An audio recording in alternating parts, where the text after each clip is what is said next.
The water felt heavenly as Shai relaxed his body into it, leaning his head against the back of the tub with a drawn-out sigh. The room was lit by a pair of candles that sat on a low shelf against the wall.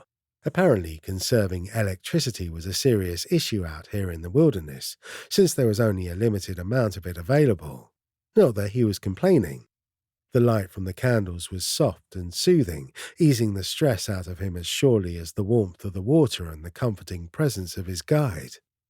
One by one, the lingering aches from the beating Khalil had given him began to bleed out of him, leaving him feeling lax and oddly restless. It occurred to him that he could feel Lorne's presence where he knelt on the floor beside him. Perhaps that should have bothered him more than it did.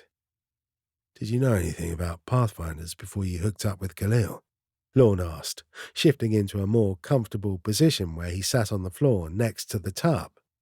He leaned back against the wall and pulled his knees up to his chest, resting his arms on top of them. The posture was disturbingly reminiscent of the pose he'd been sitting in when Shai had first met him. Shai shook his head, not really wanting to discuss the time he'd spent with Ollenbach at Edgeress. That was a nightmare of an entirely different kind. "Not really," he said. "I mean, I always knew I was different, but I didn't know why." Lorne smiled slightly, his eyes gleaming softly in the candlelight.